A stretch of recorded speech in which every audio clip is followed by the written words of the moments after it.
Hey there, welcome to the program. This is Our Healthy Homes, ourhealthyhomes.com. That's the big website to go to. 651-775-9194. That's the phone number to call. That's the pink hotline. The president has a red phone on his desk. Everyone else has a pink phone on the desk. I think I should bring my pink phone in. To give the lovely and talented Sheila a ring-a-ling-a-ling. I think I should bring my pink phone in. Absolutely, so people can see it, for goodness sake. Pink phone that goes into your cell phone. Our Healthy Homes. Okay, what we talk about are the 4 pillars of a healthy home. I just want to explain to people what they are. The first pillar is the house, So we talk about the physical structure of the home. We'll have guests on the show. We have guests on the show from time to time. We talk about EMFs. We talk about off-gassing. We talk about mold. We talk about light and windows and air and water and all those things that have to do with the physical structure of the house. Then we talk about the ecosystem. That's what's going on inside the house. That's the air quality inside the house. That's the products that you're using. Are you cleaning your floors with poison, or are you cleaning your floors with good natural products that you can drink right out of the bottle, not going to hurt you? What kind of air are you breathing? What kind of water are you drinking? Those kinds of things. The body, of course, that's an important part of it, and that is your nutrition. Again, the water that you're drinking. So you have the water you're cleaning with, so that you wipe the bad stuff off the countertop with good, pure water. And then you've got the water that you drink and put in your body, the food that you eat, and all the products that you put on your face, Sheila, and in your hair, and so forth and so on. And then we talk about the mind, really important. So, and that is, how is your faith life? How is the stress going on between the cohabitants of the house? How is your stress working with people at work? Divorce, death. We had a wonderful series on death and dying. We're having an ongoing series on probate. So we'll have Kim back on the show in a couple of weeks. So those are the 4 pillars of a healthy home. And without those 4 pillars strong and straight, the roof comes tumbling down. So we want to help make a home happy and powerful for the family, so that you can avoid the fear of loss and future regret. I had to get it in. That's our new phrase. We saw that on an ad on TV. We did. And we love the word modalities. I thought that was so funny. Right, now he had to write it down. Avoid the fear of loss and future regret. Hey, it works. It works. In so many aspects, right? You can apply it to so many things. I did a couple of things based on what you said about, our 4 pillars. Yep. You mentioned, like using products that. Sure. Okay. Well, people don't know what products they're using that are harming them. No. So they think they know what they're doing, but they don't. I just met with a charming young gal. You met her yesterday, 23. She's got her own cleaning business, and I had a conversation with her a week ago, and she told me what she thought she was using was clean, and then once we had a phone conversation, we had scheduled to meet again. And so when I met her yesterday, she said, oh, well, after your conversation, I did some digging into reading my bottle and looking at the label and digging in. And she said, what I'm using is bad, but they're saying on the label that it's natural, clean, green, all the trigger words that we want to hear. So you might really think that you're doing good, the right thing, right, by buying things that say green and clean and lavender fragrance and things like that. I always say that's the bad word, is fragrance. And so anyway, that piece of our element of our healthy home, let's just have a conversation and talk about what you are using, and I'll tell you why what you're using probably isn't what you and maybe it is. Use. And if it is, we'll say, hey, that's right. Good stuff. That's your deal. Yep. Went back to the pillar of the mind, right? Maybe our guests can help us with that a little bit today, but mind mess. Like, there is so many people that are just full of mind mess. Again, they don't even know that they have mind mess. And so that's, another conversation, but I just wanted to hit on that people I feel are just living like robots, and they're just living every day, and they're just not even aware of their thoughts or where their thoughts are taking them and stopping them and all the things. Mindfulness is a part of that equation, and the hurried life, the rushing from point A to point B without stopping, just doing it. I mean, sometimes people are just trying to get through the day, right? And they're busy, quote unquote.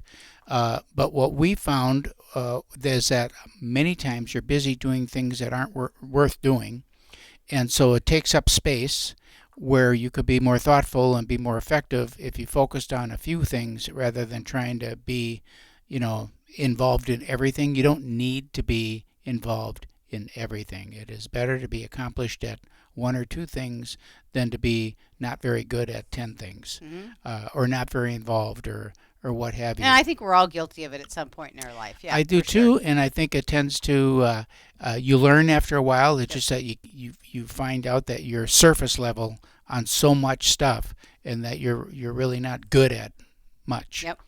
The other thing I want to just mention is, we haven't mentioned it in a while, go to ourhealthyhomes.com, look at the events tab. We are flooding the events tab.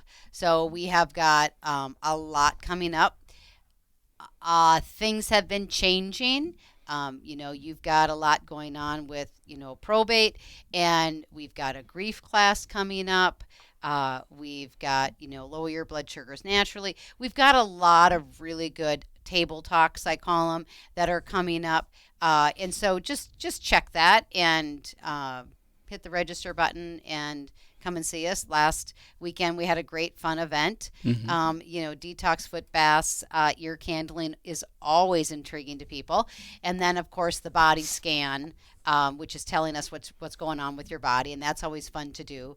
And so just go there, check it out, come. We're a good group of people. Last Saturday we had probably 3 people that popped in off of either the Facebook event or the one that was in the magazine, and they didn't know me and I didn't know them, and it was great that they came in, and I appreciate that people do that, right? Because we're good. So that was it on the events tab. The topic that I want to just roll into for this segment is the liver. Okay, so especially if you're a woman over 40. So we are facing, as Americans, some troubled times with the damage that our liver is taking. So a groundbreaking research from UCLA unveiled a staggering 131% spike in non-alcoholic fatty liver disease, and that rate since the 90s. So a lot of people, when you say cirrhosis of the liver, they think, I don't have a problem, I don't drink, right? Well, it's the toxic burden that the body's taking on over time that is having this fatty liver increase in our bodies. And so currently, I should have you guys guess, but currently a third of Americans are battling compromised fatty clogged livers. Oh, really? Yeah, to me, that's a staggering number. Yeah, I don't know about you guys, but that's a staggering number. Yeah. It's not a staggering number. I see it all every single week. Liver is a very common issue that we have to address. But I believe that society doesn't even put it together. They don't. Not until there's a problem. Until the skin starts turning yellow. Like you said, they think it's all about alcohol. Yeah. Your very diet makes a difference in how your liver survives, and the liver's the general of the body. Right. Yes. I mean, it's got a big job to do, right? And so you can detoxify it and clean it fairly easy, really, compared to some other things that you would have to do with some of the other organs in the body. So it's great because Mother Nature, takes care of us, and we have a liver cleanse that and the 14-day reset that we've been talking about, which has helped a lot of people clean and filter their liver. So I think you need a liver rehab. You need a liver rehab. Okay, you heard the voice of Brian Nightingale. Right, yes. When we come back, we're going to be talking about. He's a herbalist. Yes. And we're going to have a great conversation because it is the epitome of natural. Yes. All right, this is Our Healthy Homes, ourhealthyhomes.com, and we'll be right back after these messages. Welcome back to the program. Remember, you can make your home a healthy home, and it all starts with you, and it begins right now with Brian Nightingale, and we are going to be talking just love that about name? herbs. Yeah. Nightingale. Yeah. I had to be born into it. I guess so. You did have to be born into it. So I'm researching. See, I did my show prep. So good. I'm researching.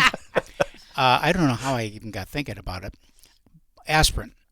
And so I thought, where do these things come from?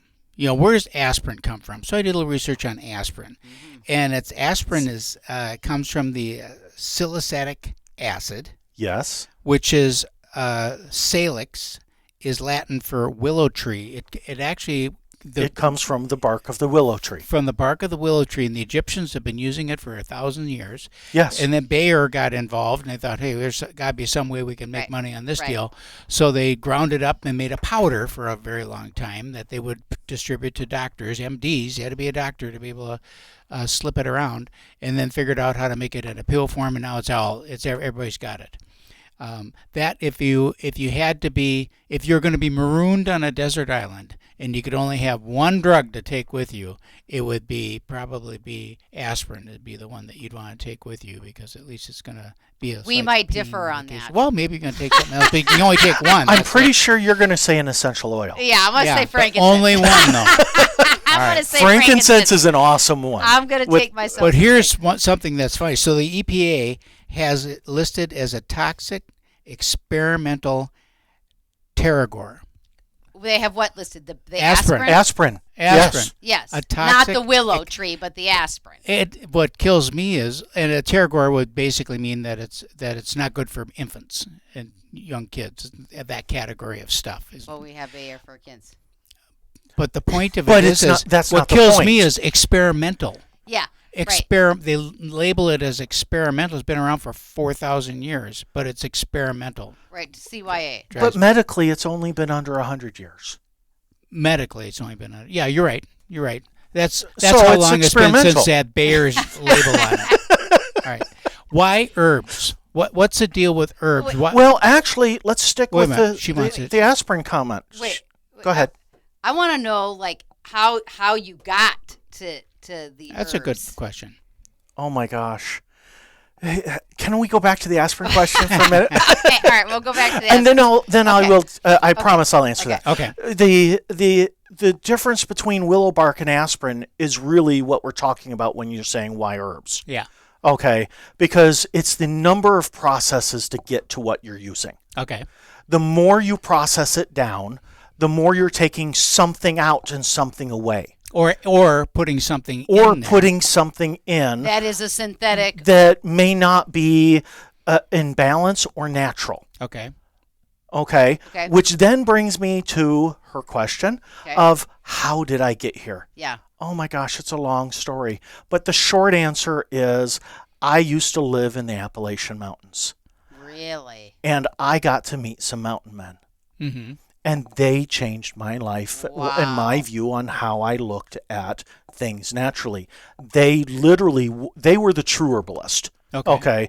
They would walk out into the woods and they would say, this is that plant, this is that plant. They would pick and harvest leaf at certain times of the year, roots at certain times of the year, barks at other times of the year, and take those home, dry them, and use them for their entire family over the rest of the year. Kind of like what Young Living does with the farms. Like Melissa has to be this certain time of year, and it has to be, a flower at this point. Like all the We're things, not recreating anything. There is nothing new out there. How old were you when you experienced that?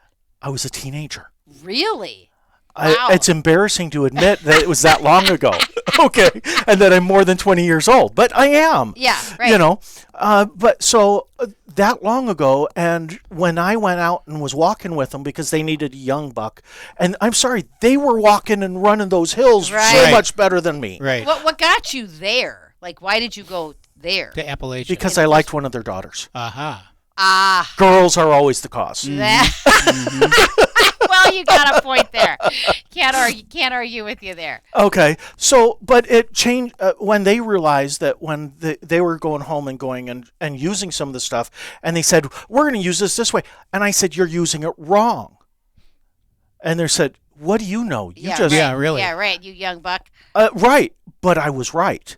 And they had a room the size of what we're in now, packed full of books, and they went and looked stuff up, and it was as if I quoted out of the book. Wow. Okay, so I don't know if you believe in gifts. I do. And I do, and I believe I have a gift, and they pointed that out, and they helped nourish that. Wow. So let's just go back to the idea of herbal medicine, or how the ancients discovered the usefulness of these plants. I mean, at some point, what led them to even try it? That's what gets me. Is like, oh, well, you use this for that, and we've been doing it for 1,000 years. Yeah, well, who was the first one that said, I think I'm going to take this leaf and rub it on my arm? Yeah, for aloe. Especially when there's a burn or an itch, and how, and sometimes it's dumb luck. But there's always been someone that passes the information down. Mm-hmm. All the grammar recipes, all of those have some basics and facts. Saw poison ivy and said, "Geez, that looks like that would be some pretty good toilet paper." And boy, what a surprise he got! Yep. Which says that not all things natural are good. Exactly.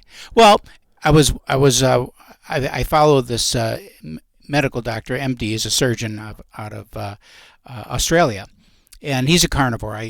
I'm a carnivore, so 95% of what I eat is meat. Okay. And so this guy is like beyond, right? He's purist. He eats beef and only animals with more than one stomach. That's it. Okay. And he said because all plants, are designed to defend themselves with the oil, essentially, that is in their leaves and stuff, because they can't get up and run away. So plants are toxic to most animals by nature. So but a cow can eat glycogen and it doesn't get absorbed into the meat. It just comes out the other end because that's how they were designed to do. Or they're designed to be eaten, which brings us to strawberries. Right. Strawberries are not sweet by nature. They're sweet because they need you to eat them so the seeds can be put in a high fertilizer. Right. And that was his whole point. And he mentioned berries because there's a lot of fruits, that need to be consumed in order to germinate. And so, again, it's like, okay, so then how do you take advantage of the elements in leaves and stems and roots, and how do you know if that should be ground and consumed as a powder or ground and steeped as a tea and consumed that way, or an ointment made out of it and then rubbed on yourself? I mean, that's, to me, it's like a science beyond a science, with years and years of study to know how to apply. And some plants, I would imagine, correct me if I'm wrong, could be used in all three methods. Yes. Yeah. Some things are safe to take no matter what way you address it. We can go all the way back to the armies back in the Roman time frame, where they would literally eat certain plants to be able to make them handle being cut and then seal up quicker, just because of what they consumed and how they prepared. So how would they know that? That's what gets me. How would they know that? They know it. They that's all they had. That's all they had to think about, experience with. Like they didn't have social media to take their time. I understand that, but I'm sure that there's in the literature, probably it's not even documented anywhere of the origin. Well, and that's part of the hard part about what I'm going to nickname natural science, and what we talk about when we talk about the science of medical science. Okay. Okay. I'm a fan of medical science. They do a lot of very good research, a lot of good things. But when they came out and said parsley is going to kill you, Yeah. Right. I started to hum and haw until I read the full thing. And when they do research and put enough liquid parsley into a mouse to kill, so that it would kill the mouse, and that amount equated to you consuming a 50-gallon drum of parsley, I'm not going to worry about parsley. Right. Can I say that? We're going to use a little logic here. Right. And so the answer to you is somewhat a little bit of trial and error. And then when we get it right, to pass that on. And then when we have more opportunities to do research, we do more research. I have a lot of experience in working with people with different health problems, and I can see from the products I use that this works better than that. Why would I go to vitamin E if I can go over to something else that works better than vitamin E? And it's bioavailable. And it's a bioavailable. That's an important segment. This is Our Healthy Homes, ourhealthyhomes.com. 651-775-9194. 651-775-9194. When we come back, we're going to talk about how you identify and diagnose what somebody needs when they come into your office. And I'm just curious about how that whole conversation goes. We'll be right back. Welcome back. Thanks for staying with us. We're here with Brian Nightingale. Are you Earl Nightingale's relative, or by any chance? You know, I'm still reaching that. I've not discovered it. Okay. I can tell you, though, that Florence is not a direct relative. It's not a direct relative. Because she had no children. So I'm a roundabout relative to her, could be a but cousin. not a direct. Got it. All right, so let's talk about Earl. this. He was one of my faves. I grew up with his stuff in my home. Yeah. So we'll talk about the process of your conversation with someone who comes in, but I'm curious about how they find you and what brings people to you. Who are the people? If you can give me an avatar of someone who's going to seek out help to you, can you do that? Oh, yeah. It believe it or not, it's actually a pretty wide range, but more often than not, it's someone who is looking for an answer and hasn't found it, doesn't know they've tried some things, it hasn't worked. What do I do next? Or they're told by a customer of mine that has had very good results. Hey, you're having this health problem. You name it, and why don't you try something natural and preventative instead of going to surgical or chemical? And then you give your mom that $10 bill that you promised every time. And then I say, oh, thank you. And okay, so let me ask you this then: the people that come to you, are they like more naturally inclined to begin with, or have they been? 50, have 50. They've gone down the 50-50. Western thing and just got frustrated with that? I have so many resort. people that come to me as a last resort or are 100% medical. And that's where I'm a little different than a lot of my compatriots out there in that I'm not anti-doctor. No. Okay. I think there's a time and a place for medical. Yeah, we are the same way. Okay. Same. And yet, for preventative, I'm sorry, I think medical's abandoned us. I do too. Yes. Yeah. Yes, I do too. And that's a crime. And there's so much information and misinformation out there. Where do you go to find it? Right. And so Who do I'm you your trust? friend. Yep. I'm your friend. Come and be my friend. That's what I ask. But you're responsible for your choices. I'm not going to make the choice for you. I will walk that path with you. I will help you find answers, but I'm not responsible for what you do.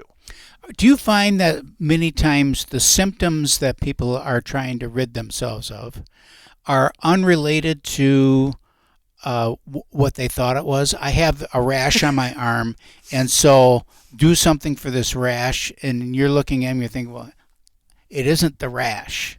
It's this over here. So we're going to fix this over here. And then we're like, what? What are you talking about? My favorite one, and it's that people come in with, and they say, I have horrible heartburn, and it just goes all over the place. Acid reflux. Acid reflux. Oh gosh, how many times do you hear that? And the answer, I say probably 9 times out of 10, is it's not acid reflux. It's not the stomach that's the problem. Mm-hmm. It's your colon. Oh. You are. They say, but my poop is fine. Mm-hmm. My job is the best. I get to talk about sex and poop all day long. Okay, every day. I love the poop topic. Now I don't know about the sex topic, but I love the poop topic. You can't have one without the other. And for women, the poop topic actually does hit their organs and is critical piece. But for the antacid or the acid reflux piece, if the colon is going too slow and if it's jam-packed or backed up and it's not flowing correctly, and correctly by Brian, the herb guy's opinion versus medical opinion are 2 different things. Right. Okay. Yes, and are you going to agree with me that I don't know. I read a study that 80% of Americans are constipated, but I got to believe it's higher than that. It's got to be higher. Because constipation, people think that once every other day is fine. I mean, it needs to be. I have had 3 people times. come in that have said once every 3 to 4 days is fine. It's It's not. And I've had people that have come in and say, I've had diarrhea for the last 3 weeks. So and that's constipation. Yes, but people that have diarrhea think that they're not constipated because that's right. Right. And so really, it's a better question of what is normal, what is correct, and what is right. normal in Brian's It is eyes. not a baby Ruth. Okay. Right. If you're having a baby Ruth, it's a problem. If you're having a log with bumps, cracks, and grooves, you are constipated. Yeah, it's a problem. Okay. And black. I'm going to leave color to another podcast. Okay. Okay, another radio show. Okay, because color changes a whole nother set of conversation. Right. Okay, I'm going to just butt in for a second. Okay, Please go do. ahead. Only because Butt all you want, honey. I got a coffee enema class coming up. I'm telling you, people have been asking for it again. I did it last year. Check the website. It's important. I love, and forgive me for all those coffee drinkers out there. I'm not picking on anybody in particular. I hear you. Right. Okay, but coffee should never be stuck in your body except for one way, and it's not through your mouth. Okay. I like that. Okay. I do a coffee flush. That's what I do. I do a coffee flush. And you know what? I'm a fan of coffee flushes. So here's the other thing. I'm just going to go out down the rabbit hole a little bit on coffee. All right. So, because Sheila's always on me because I drink too much coffee. Okay. All right. And I admittedly, can I finish my conversation? Yeah, and then I want to say Please something. do. I drink a lot of coffee. Okay. I do. Okay. So then she says, well, you drank a cup of coffee. Now you need to drink a glass of water. I'm like, well, now let's just think about this a second, logically. I drink Help me out I here. drink an That's what I espresso, said. You hold on. all right? Yep. And then I drink a glass of water. Yep. An Americano is espresso with water in it. Uh-huh. So if I drink an espresso and then drink a glass of water, isn't it just the same as drinking an Americano? It's all going in the same kettle. The kettle answer I like. Yep. Okay. And I'm not going to argue with you on your kettle. Give me 5. Give me 5. I'm not going to argue. Hold on. But yes, there's always a follow-up beyond that. Because one of the things that I've talked about just today with somebody was about dehydration and how a lot of coffees and teas lead to dehydration despite their fluid content. So for every ounce of coffee you drink, you need to you subtract that from the number of ounces you've drank of anything else in your day. All right, so what you're telling me is if I drink very diluted coffee, I'm good. Well, because that's all I'm doing. I'm just diluting it. Let's have him finish his there are calculation. so many and I'm going to go on the chemical answer because I know how much you guys love chemicals. Yes, we Okay. do. Right. There are so many chemicals in coffee and tea that I don't think it's a healthy product to drink. That doesn't mean you can't drink it. Mm-hmm. It doesn't mean that there aren't times that it may be beneficial or right. But if you were talking about your overall health, the health of the entire body is not a positive thing. You know what I'm thinking of? You wouldn't flood your home with water. No. On a daily basis, and yet that's if throw water on all the sheetrock and everything else, right. that would cause damage over time. Mm-hmm. The same thing is true with coffee. Over time, it does continual damage to the body. Coffee has a lot of mold in it. I'm not going to go even down the mold, but yes, right. You're not wrong. Okay, thank There's you. a lot that do. Okay, so. Organic, like try to find like the best coffee that you can. But go back to your okay, so if you drink this much coffee, then what was that again about? Okay, 2 to 1. If you're trying to drink half your body weight in liquids a day, and for every 8 ounces of coffee you drink, 8 ounces or something I'm else. just going to use 8 ounces as an example as we're coffee, talking. soda. We're going to talk sticking with coffee because that's what we're talking about. Okay. For every 8 ounces of coffee you're drinking, you have to drink 8 ounces to get back to zero. Right. Yeah, so you can continue up. 16 ounces of water. So you have to do 16 ounces of water. Got it. So you're right. If you've got a really watered down Americano, you may be okay. I'm good then. Okay. I'm super. But duper. I'm going to also throw in something that is that can help counteract the acidity. All right. Because pH in our body is a critical piece, and we can do a whole. Let's talk about segment that on for a just second. Okay, wait, pH. let him finish. Well, we're going to talk about. I'm just going to dovetail synergy. Okay. So we're talking about acidity. Yep. Yes. All right. So somewhere else I read that all these drinking alkaline water and all, it's a bunch of baloney, because when you drink alkaline water, where does it go into? Goes into your stomach, which is highly acidic, and then it's going to turn whatever you put in there it's going to, if it's not acidic enough, your body's going to make more acid because it's supposed to be acidic. That's how it You're talking a difference food. in acidity to digestive process. Yes. And the digestive process does require acidity, but it also requires absorbability. And so if you're drinking something that is not absorbable and gives your body what it needs, then it can either be it will most likely be acidic because your body needs to break it down. So in the 19 seconds, and we'll pick it up at the next segment. So if I took my blood sample, I'm a blood guy. So if I take blood, because that's where the life is all about, and I look at the acidity in the blood, and I can drink all the alkaline water I want, but that blood is going to be the same. It's not going to change. I'm looking forward to the next segment. Okay. We'll be right back. I like that answer. Welcome back. We're in the middle of making your home a healthy home. And remember, it all starts with you, and it begins right now with Brian Nightingale. Are you a doctor? I am not. You're not. Okay, so you're an herbalist. Well, it's the closest title to what I am. Okay. I'm the old time person that you'd go to have anything fixed. Witch doctor. The ancient Chinese you can say secret witch guy. doctor, the Chinese secret guy. Yeah. Remember that commercial? The old do what grandma says. Yeah. I'm that guy. You're that guy. But I did go to school to try to be a naturopathic doctor. Saw the disaster the path that's going down, and they really are just medical. Oh, really? And that's unfortunate that they have to stick to so much medical. I want my opinion heard. I want to be able to say whatever I want to without insurance or the state telling me otherwise. If someone's listening to this show and they say, well, I'm very interested in that topic and I would like to do that as a career, how do they do it? I would love to know. Okay. It's and the answer is that there's a lot of information out there. There's more colleges now actually out there trying to teach for a naturopathic doctor degree, and you can go from nursing or medical and get an ND.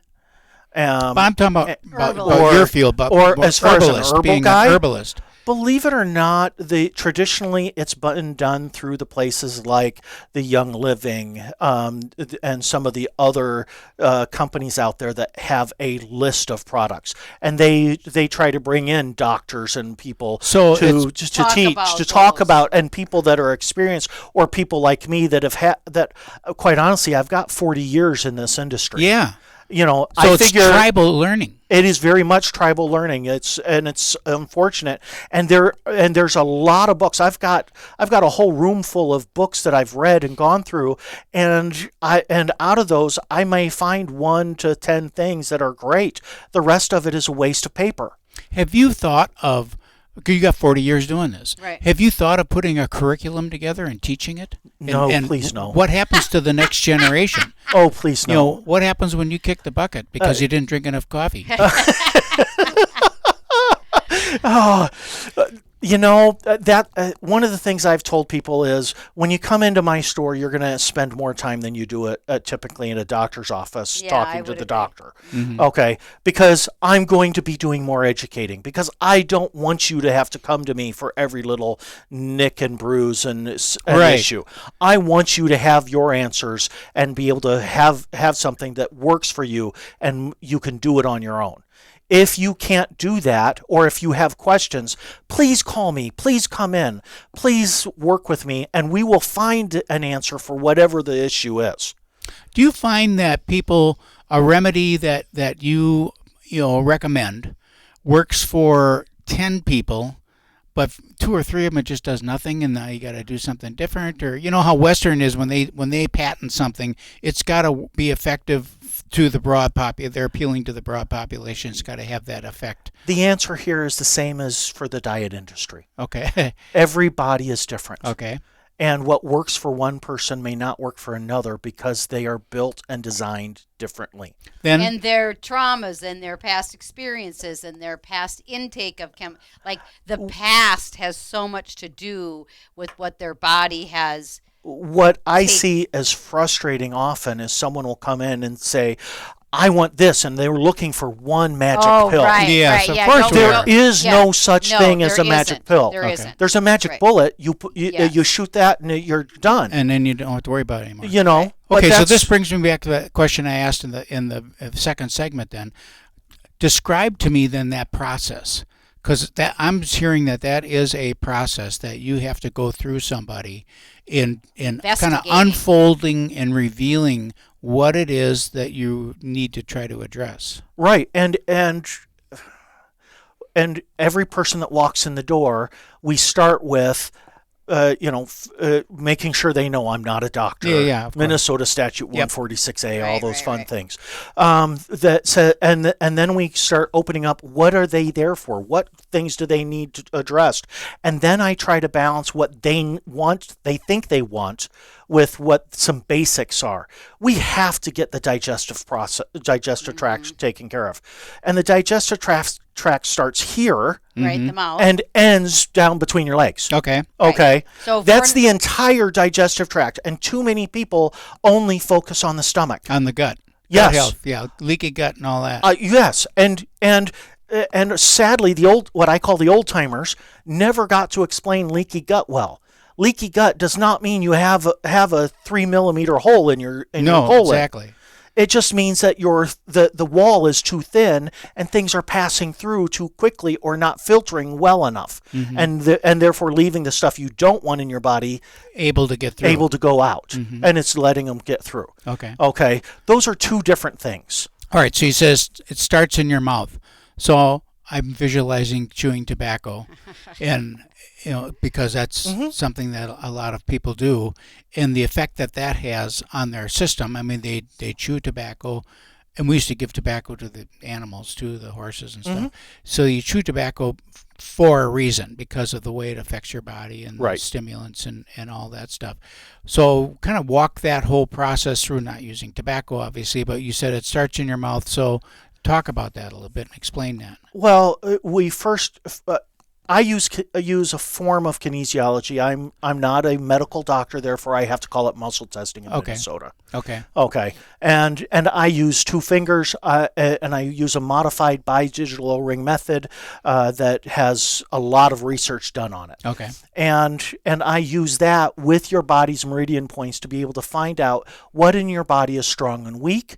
I don't have to do any blood draws. I don't have to do any x-rays. I don't have to send out for labs. We can find out right now, right here, what's going on in your body, and then build from that a set of guidelines to be able to help you improve. What about dental health then? What about it? Well, that's in the mouth. I mean, do you look at that, or do you? I have some opinions on that.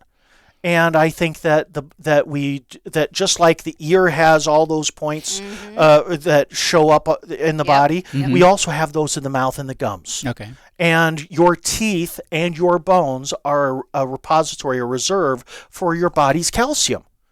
And everybody's concerned about calcium. Yeah, right. Okay, and yet everybody goes to a hard covalent bond calcium, mineral-based calcium, to try to build their calcium stores. And they're losing their calcium stores because they're running too acidic in their diet and not balancing things out. And the body goes to its primary there's 3 primary and a reserve in minerals. And the primaries are potassium, sodium, and magnesium, and that's what it uses to keep your blood pH balanced and everything else pH balanced. When those are out of balance or non-existent, it goes and steals from your calcium reserves. Your teeth rot and fall out. Your bones go osteopenia, osteoporosis, and you break a hip sitting down in the chair. Yeah. Okay. So that's, I know that was kind of fast. Yep, that's okay because we're running out of time. Right. So back to the question and point. So someone walks in the room. What does that look like? What does that conversation look like? We've just been having it. Okay. Let's figure out what is off. And maybe I'm going to say what I think. Is going on. Maybe we do need to get a digestive support in there to help you break down the nutrients. Let's make sure your colon's eliminated, and let's address those major things. You have diabetes. Let's get you on some chromium. Why? Because everyone's chromium deficient that has diabetes. I do not believe in disease.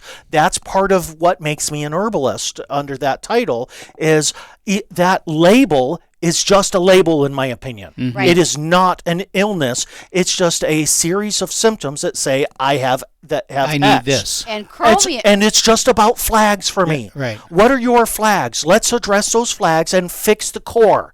If we can fix that core piece of who you are, all these flags go away. Whether it's a 14-day reset or a consult with Brian. Okay, or a meat diet and a carnivore diet. Right. They're all trying to address the core and balance something so the flags go away. What do you think are the 3 of the most common issues that we have in this country, that people have in this country, that they come to you just day in and day out, and it's like, okay, I'm looking for these 3 because everybody's got these 3. It's never 1 to 3. Oh my gosh. Diabetes. Yeah. Blood pressure. Oh yeah. And then cancer. Okay. Yeah. Those are the 3 major ones. Now, if I were to take men out of the picture, I'd have to eliminate one of these, and I would have to put in menopause or cramps. Okay. I have to include the women. Women are important. Right. Okay, at least in my life. Yeah. Well, we just had Women's Day.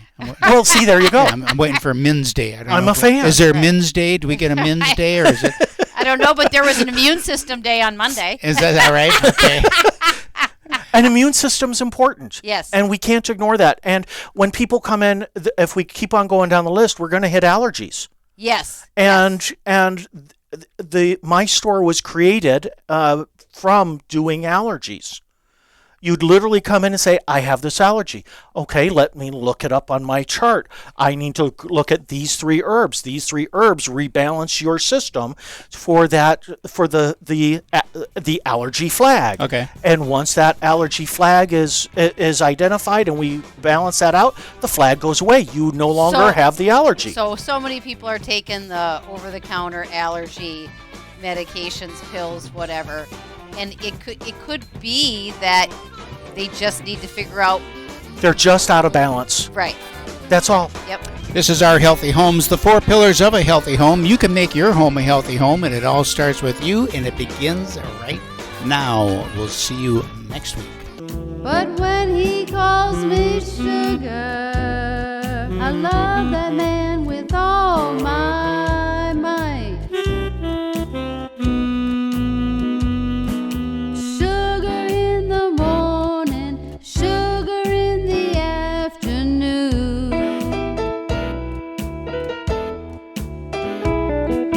Sugar after dinner, sugar in every room.